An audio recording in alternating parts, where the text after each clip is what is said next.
Hello, everyone. Blue Star Saber here once again to do another Star Wars The Bad Batch review, Season 2, Episode 6. And I realize I forgot to put Season 2 in the title, but I will re-release that. But let's see, the sixth episode of The Bad Batch, second season, and the 22nd episode overall. After last week's episode, which was many regarded as probably a filler, and arguably I'd say is probably the weakest episode of the season, what was the follow-up to this one, as this is the last single episode before the second two-parter for The Bad Batch. Let's see. Episode 6 of Season 2 is titled Tribe. And when I saw the sort of screenshots on Disney Plus, I knew exactly what this episode was going to be about, given the trailers. So, yeah.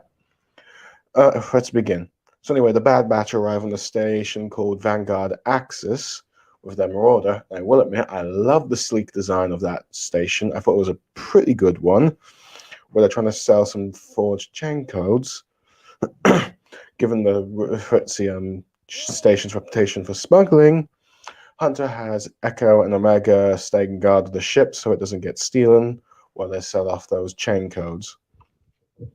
As the droids, in which I believe these are unidentified type of series droids, but I will admit that they are pretty they've got a sort of round shape and a sort of like muscular-like body. I kind of like the designs of these droids. It's kind of nice to see droids designs. I'm not always the separatist type, but yeah.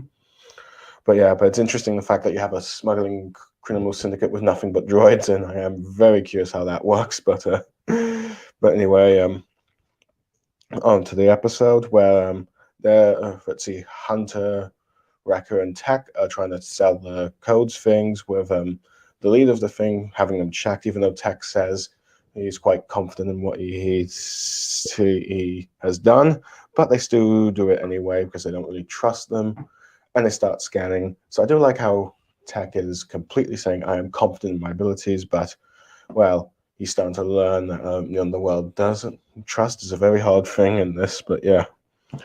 While Echo talks about how uncomfortable, Omega talks how uncomfortable she is in the station to Omega, with him agreeing as he decides to prepare the ship and all that stuff for the departure. But Omega ends up hearing a Wookiee roar, a roar sound, which is the sound of a Wookiee, and I've already given away why I'm excited for this episode, and investigate.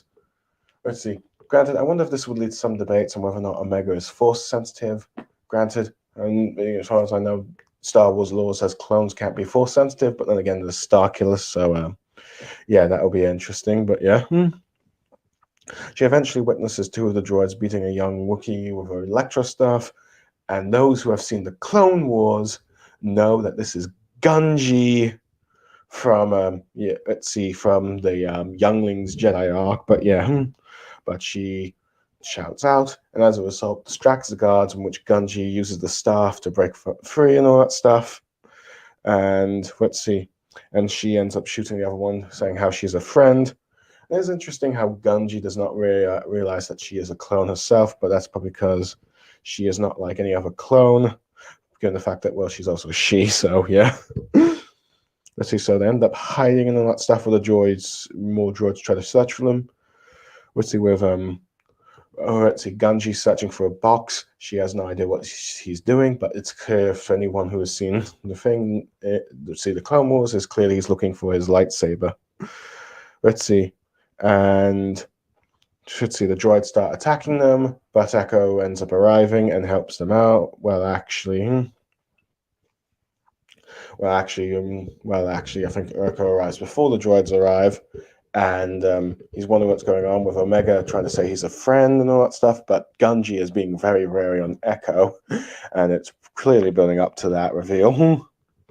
But anyway, a gunfight starts out, and while the Hunter's group is busy waiting for their payment and all that stuff, the droid leader ends up hearing that there's a gunfight goes on, and they decides to go and deal with it, with Tech believing that it's Omega and Echo involved, but most likely Echo, in which Well, actually, Omega, which, face it, she's the trouble child and always getting into trouble. So I like how he's able to quickly guess it. So, yeah, props to Tech for being spot on there. So, yeah, that was pretty good. But anyway, let's see, Vern got in contact from Echo contacting Hunter that yes, this is the case. Let's see, and let's see, as the droids confront Echo, Omega, and Gungi. They tell them to surrender, but then Hunter's group arrive and they demand what kind of treachery is this. But with the Axis droid telling them to leave, but Omega is unwilling to let them hurt the Wookiee. But he says that the Wookiee is too valuable to be killed, and the buyer wants him alive. We don't know who the buyer is, but I wouldn't be surprised if it's some gangster that wants to capture Jedi alive, or maybe even the Empire. Though, granted, I think the Empire would have sent Inquisitors at this point. But luckily, Hunter, having a moral conscience, as opposed to having living people being smuggled and all that stuff.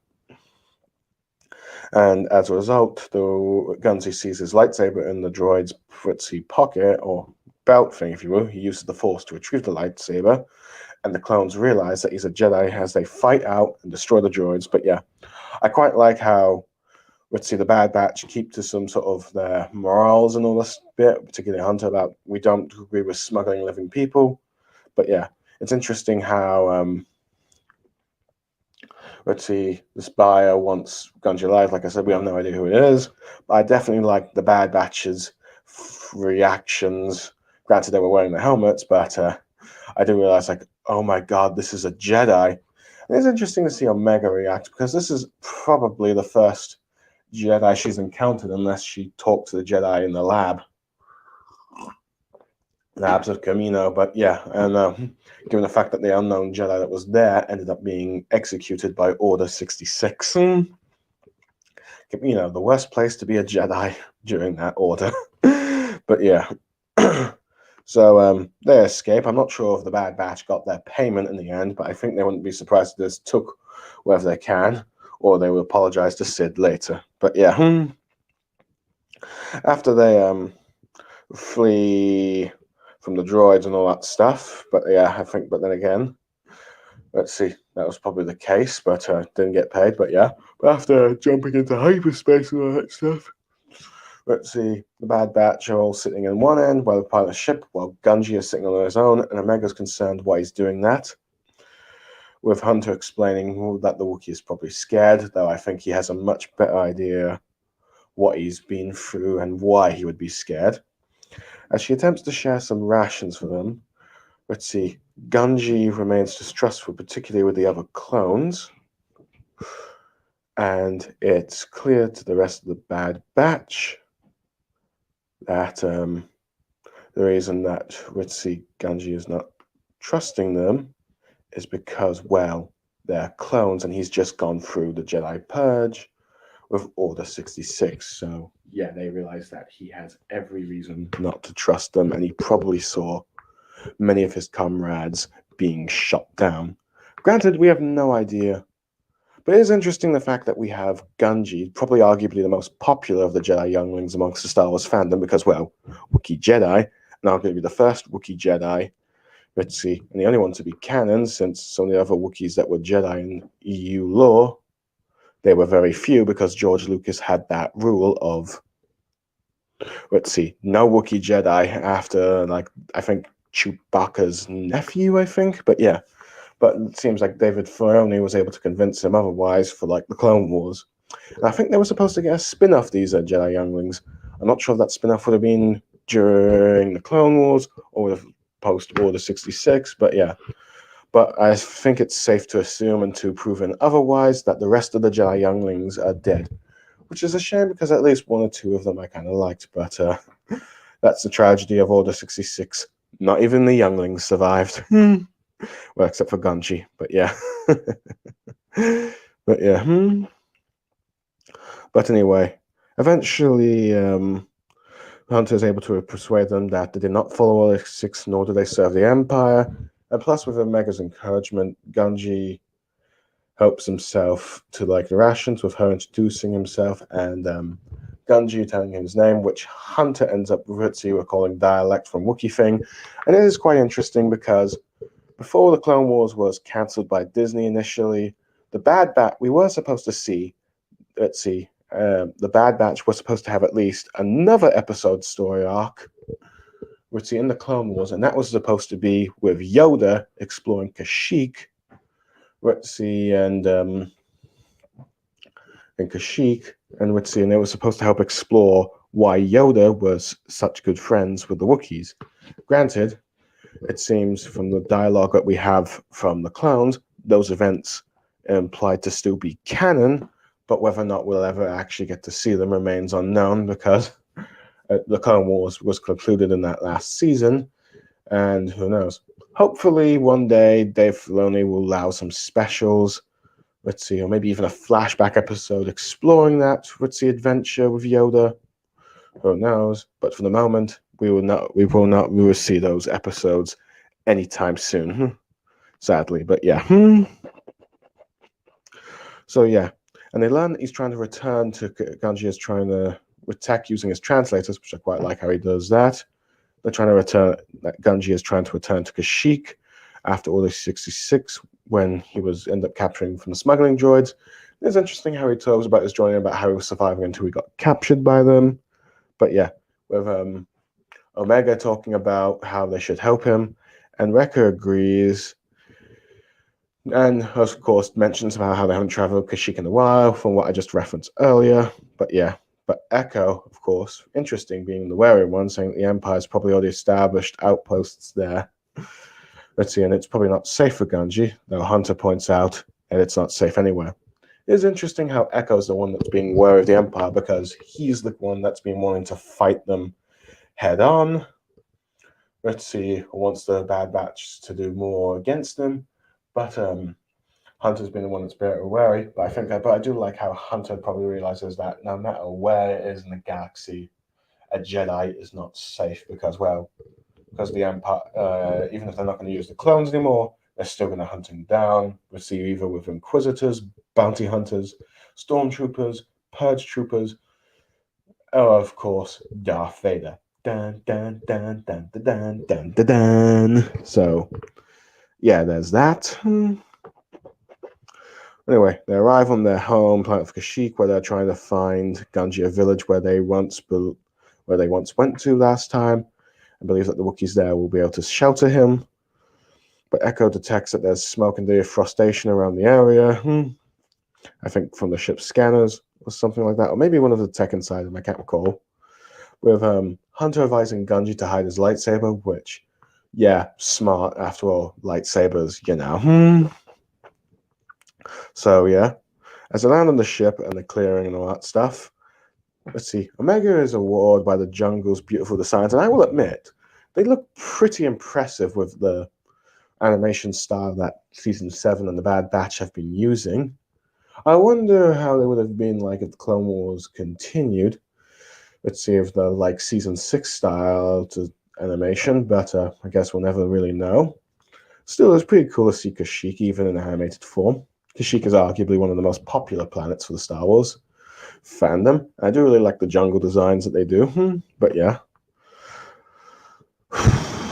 But anyway, as they walk through, Gungi ends up telling Omega how he left when he was young, only remembering the planet in his dreams, which makes sense because we all know Jedi take the younglings when they're around infants or toddlers, so they only have fake memories. But I do like how the Force is guiding Gungi to visualizing what his homeworld is.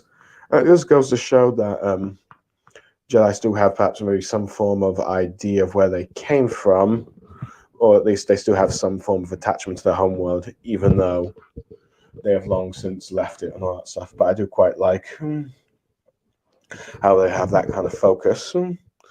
But anyway, as they get close to the Vitzi village, they end up being trapped by a bunch of Rebs, with Wrecker cutting down some of them with his knife for a bit.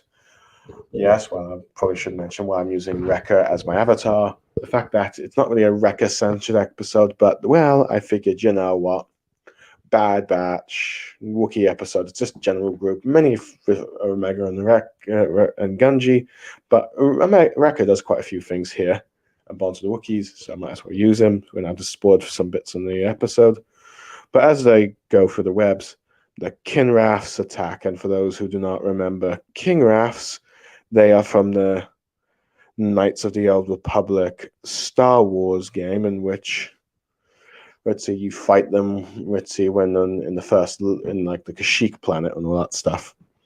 They were originally supposed to appear in the Clone Wars Bad Batch episodes, where they attacked the Wookiees in Clone Force 99. And they were a lot more aggressive and primitive than that. Let's see. And they ended up being killed from the clip that we saw. But let's see. It's interesting to learn that these Kinraths are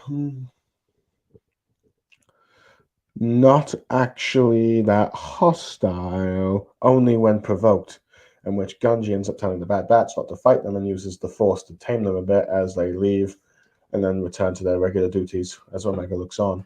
So it is interesting that they've changed the Kinrath a bit. That will be interesting to see if they still have that personality with the Knights of the Republic remake.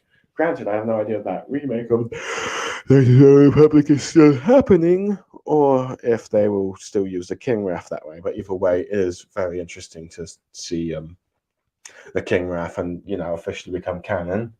Because I'm still not sure about that Knights of the Republic remake being canon or not. But yeah, it's nice to see that that's something that they were going to use in the Bad Batch episodes for the Clone Wars. That would probably either be in season 6 or season 7, more like it, or at least the initial season. I mean, there was supposed to be 8 seasons of the Clone Wars. I still kind of wish that there were. But oh well. At least we got season 7. But anyway, eventually arrive in the village, but it's being reduced by flames by the Empire. I do like how you see Gungi grieve for the loss of this Wookiee village, Omega talk and Omega bonding, and the others being horrified by the actions of the Empire. I do like how Omega ends up trying to cheer up or trying comforting Gungi, talking about how they lost their home from the Empire too, given what happened to Kamino and the village and all that stuff. But doing this, but they can't grieve for long as they see several Tradoshans with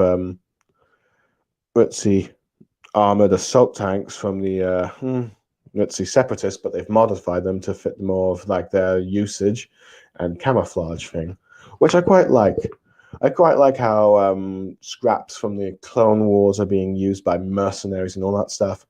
Be it, Separatist weapons or even Clone Wars weapons. So granted, more likely Separatists, as the Empire probably still keeps the clone stuff. And, well, before, they replace the Clone Wars tech with Empire tech. So, yeah. But it is interesting, but it's no surprise that that the Empire teams up with Tradoshans. They did it in EU Legends, and I think they also did it with Disney Canon, but also because, well, face it, the Tradoshans, as we've seen throughout Star Wars lore, Tradoshans have have a nasty beef with the Wookiees, often them being portrayed as the bad guys. I think the Wookiees good, though it's not always the same case. There are sometimes, I mean, there was the Old Republic Trandoshan that was pretty honorable, if you will, and there were a few bad Wookiees, I think, in one mission that were after him. But yeah, I do like how the Jedi. But yeah, I do like how this episode builds up on the rivalry and what the Tradoshans did to them when helping the Empire and all that stuff. So yeah, and they have a Wookiee hostage in which you can see aggression between the Wookiees and the Tradoshans here. Anyway, they end up contacting leader, someone called Commander Venon, who is an original character. He's a lot more of a typical of your standard Trandoshan look, if you will. I mean, it's not like a Bosk, the most famous of all from the Empire cameo. If I had to describe him, he kind of reminds me of, his features kind of remind me of the Lizard from the Amazing Spider-Man film series, if you will, who did appear in Homecoming, but yeah. About how they found more carved stones, which I think is some sort of sacred, maybe burial for like the Wookiees and all that stuff, but they end up trying to destroy them and all that stuff, or by orders. And this enrages Gungi, who doesn't listen to the clones afterwards, who's trying to hide, activates his lightsaber, ends up fighting them. Let's see. I do now. Granted, Jedi are supposed to control their emotions, but I think it makes sense that Gungi, being a youngling, still hasn't had full-on training from a Jedi. As a result, recklessly rushed in to help his people. I do like the fight that they have and all that stuff. Let's see. Particularly Wrecker taking out two Josens while running a tank and all that stuff. And you get a few. Let's see. You get a few shots and deaths and all that stuff. But yeah. And the Wookiee ends up being freed. With the Wookiee end up working with them to stop the fire that's spreading from the battlefield. And I do like how it's like, okay, this is a forest. We got to protect the firemen and all that stuff from the flames, otherwise it all burns down. Let's see. But as they're doing that, more Wookiees arrive wearing something called a Malia steeds, and from what I can tell, these are original designs, but apparently they were supposed to be for the unintended, let's see, the unaired Clone Wars arc with the Bad Batch and all that stuff. And they're supposed to be regarded as sort of the mountain rides. And from the sketches and all that stuff, particularly one that Dave Filoni drew to George Lucas, they look a lot more Wookiee-like, let's see, than what they do. But granted, they still kind of match the Wookiees and all that stuff. And they're sort of like, apparently they're based off of George Lucas's having an idea of Wookiees' new giant tree spirits that they can summon and ride. So, yeah, that's where these creatures have come from. They are creatures created based off ideas from George Lucas. So I still like how George Lucas still has a bit of some of George Lucas's ideas and visions are still coming into play as Star Wars, particularly the Bad Batch or anything related to Dave Filoni. Well, granted, interesting enough that apparently George did not like the sketch of the initial heads, so yeah. But yeah, but apparently the whole relationship to these creatures is supposed to show Wookiee's benevolent relationship with nature and all that stuff. And they do not ride these creatures in battle. So yeah, I think it's pretty cool. Granted, let's see, granted, again, the fact that they were in deleted episodes, this is probably the reason why we never saw them in the Jedi Fallen Order game, and I'm pretty certain if they did, we would have seen Cal Kestis writing it. But yeah, hold on. So yeah, the Wookiees take them to the tree village, where they meet a female Wookiee chief called Yana. And I think it's interesting that we got a female chief instead of the typical male ones. I think we've seen quite a bit like a Taffa, I think, if I'm recalling his name correctly, that from those who might remember from Revenge of the Sith. And it is interesting how the Bad Batch have to explain to them how Gungi, they have no idea which village he's from, so they hope that they would be able to take him in, which they gladly accepts. And they have to explain why they might have been soldiers for the Republic. They did not agree with the Empire and defect, and why they came to bring Gungi and all that stuff. So yeah, it is interesting how, given the fact that Bad Batch are clones, they have to explain that they're not with the Empire. And it's interesting how the Wookiees did not remain quite hostile to them, because there's no doubt that the Wookiees are probably seeing clones help gun down, burn, and kill their people in the forest and all that stuff. But interesting, they didn't have similar reactions to Gungi did when he met clones and all that stuff. But yeah.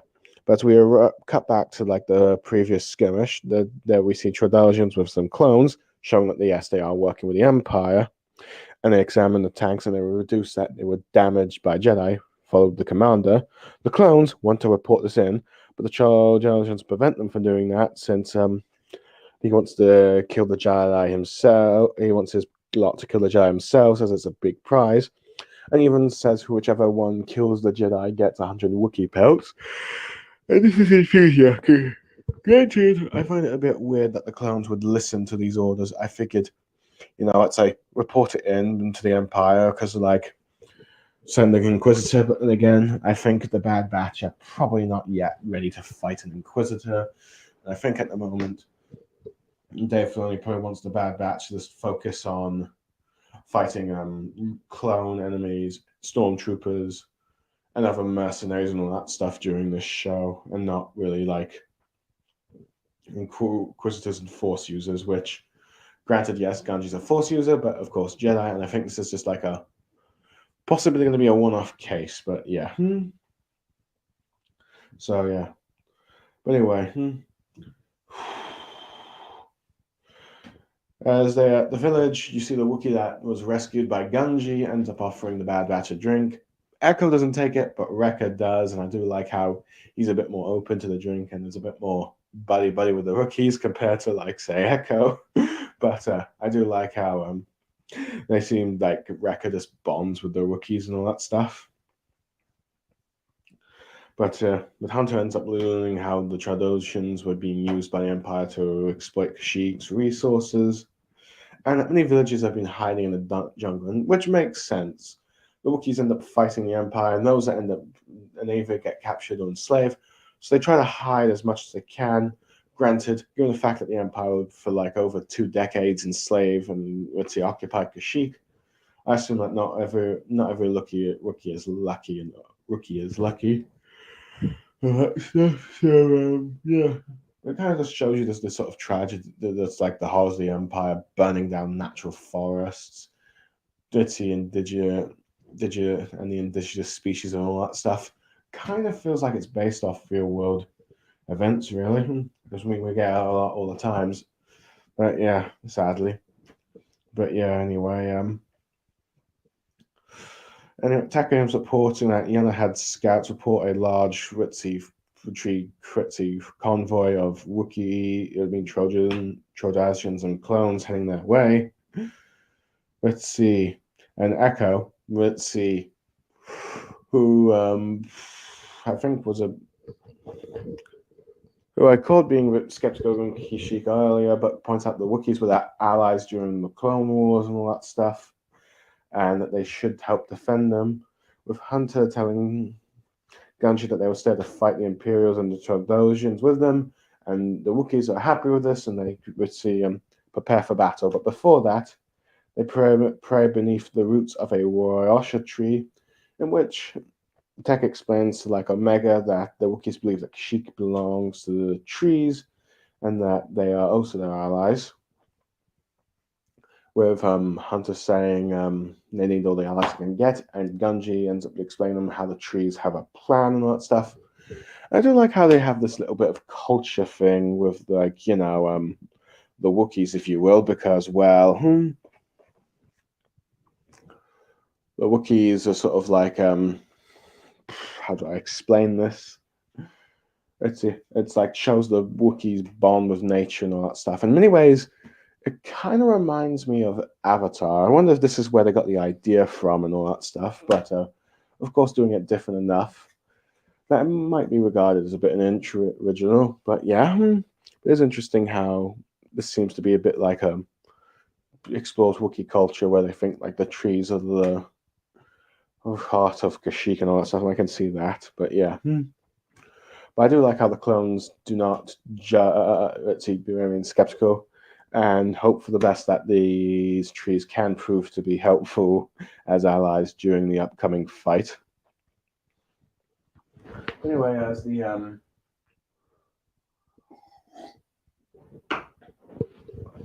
clone troopers and Trandoshan forces draw near and all that stuff to like this village, the Bad Batch and the Wookiees ambush them with detonators blowing up one of their tanks, and they press the attack with the Wookiees riding on the Malian mounts from the trees and then fight back. It's interesting because I think from what I described from the behind the scenes thing, these creatures the Wookiees don't ride them into battle, but I guess firmly changed his mind. But as they end up fighting, you get mostly Wookiees and Trojans and their clones dying.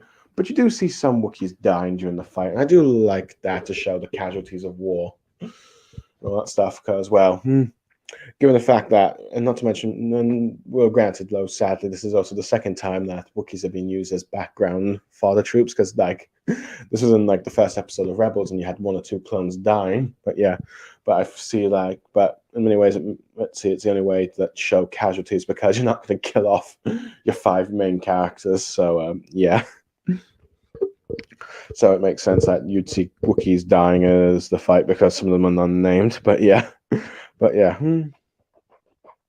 I do like how you see that. But anyway, we also have I do like some of the fight things you see, like Wookiees jumping down tanks. Let's see Gungi using his lightsaber to damage the cannons of those tanks.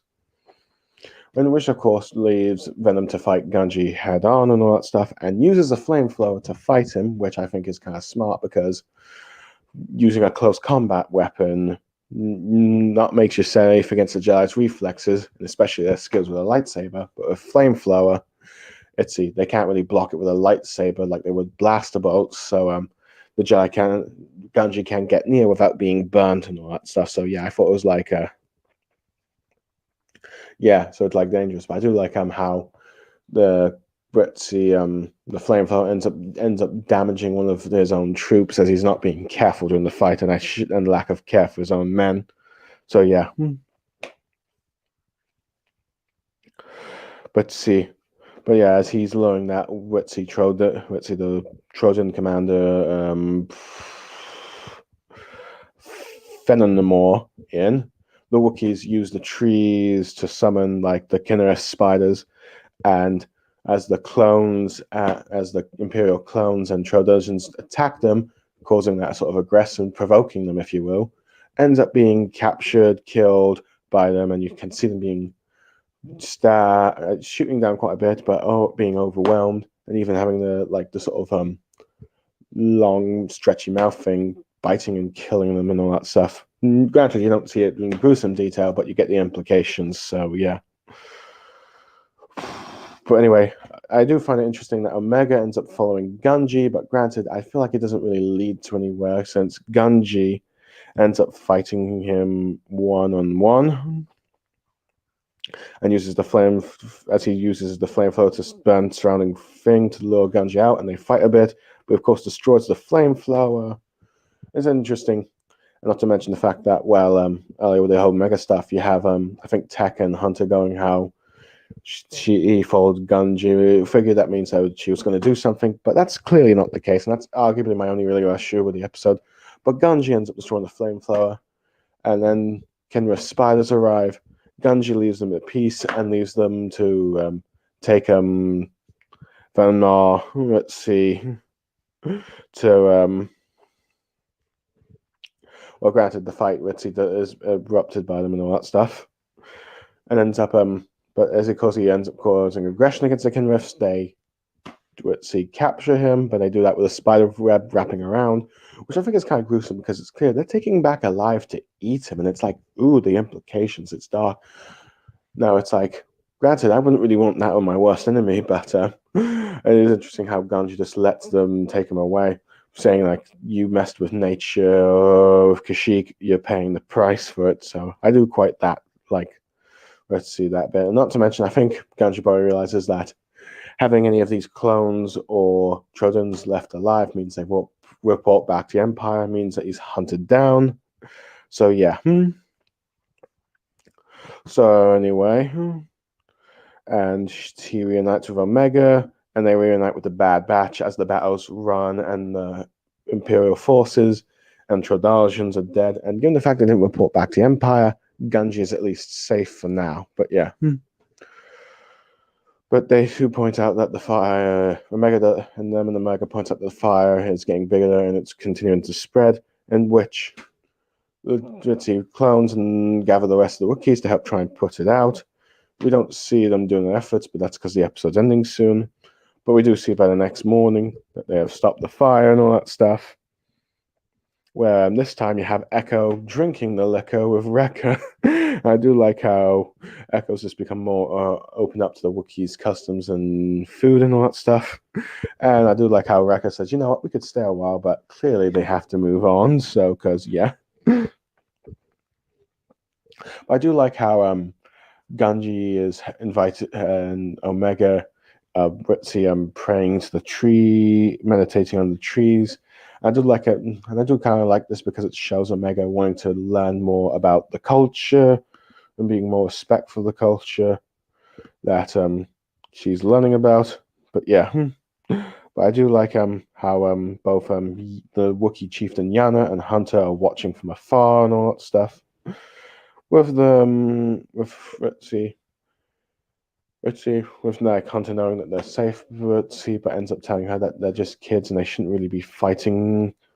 They're experiencing what they did, with all the 66 and war and all that destruction. But Yana does give Hunter a bit of advice that the trees, Ritzy will celebrate when one of their kind returns and hope that someday they'll find a new path and all that stuff. With Hunter agreeing with things, thinking that one day, hopefully, kids like Gungi and Omega will have peace and not deal with war, and that ends the episode on that stuff. But yeah, but I do like how Hunter and Yana talk about how this is one of the horrors of wars, kids being caught in the crossfire, and they should be living a life of peace. But I do like how Yana gives a bit of talk about how eventually old let's see, when people leave, when young and grow up and return home, let's see, they will have hope and have a new path and all that stuff. So yeah, I think the episode ends optimistic. So yeah, honestly, I'd say this episode is arguably the second best episode of this season, given the fact of what it explores with like a Jedi survivor and all that stuff. Honestly, the episode with Crosshair still remains the best with Cody, but I think this is a close second. This is probably like a 9 out of 10 episode for me.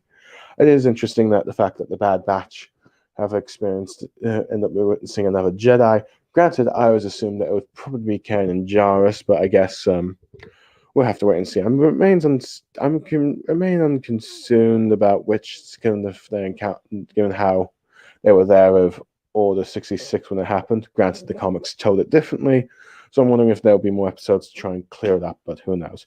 Granted, Dave Filoni might always decide to tell it, the sort of Tales of the Jedi sort of like thing, like he did with that miniseries. But yeah, but hopefully we'll get more of that stuff. But yeah. But yeah, I do like the fact that, let's see, at least one of the Jedi younglings survived Order 66, and it's Gungi, everyone's favorite Wookiee. And it seems like for the most part, he seems like he managed to survive for much longer, but it remains unclear. Let's see, given the fact that you had given the fact that the Empire would continue to occupy Kashyyyk for like over 2 decades. It's only like in like the final year of the Galactic Civil War that the Wookiees are liberated with the help of Han Solo and Chewbacca. So yeah. Other than that, I liked how the sort of tension there was initially with Gungi and the clones because of what happened with Order 66. I do like sort of like the creatures that were from that deleted episode of the Clone Wars, and one of them being the Kenrith from like Knights of the Old Republic game being there, and the sort of Wookiee Trandoshan rivalry with like playing into like the Empire's exploitation and the themes of like the exploitation of nature, all that stuff for resources by a powerful empire, if you will. Overall, I think it was a good episode. I liked Omega's bond with Gungi as well. Now whether or not Gungi is still alive by the time events of the original trilogy, I do not know. But for all we know, he could be one of Luke's students and all that stuff. Or he could be or he could still be a Jedi survivor, or he could just become a regular civilian. But who knows? Well, we know he might end up appearing in the post-sequel trilogy if he's still alive. Who knows? Dave Filoni is very attached to his characters and tries to avoid killing them off when he can, but we'll have to wait and see. But yeah, overall, a 9 out of 10 episode. I feel like it's a pretty good episode with the Bad Batch exploring with a Jedi survivor. And I look forward to, I believe, would be the two-parter of Clone Conspiracy and Truth and Consequences, which I wouldn't be surprised is where the main Bad Batch lot cross paths with Crosshair again. But yeah, overall, good thing. And while some might consider this filler, I'd say this is at least good filler. But yeah, But anyway, I look forward to the next episodes, and I'll see you then. Thank you for listening, and goodbye. May the Force be with you.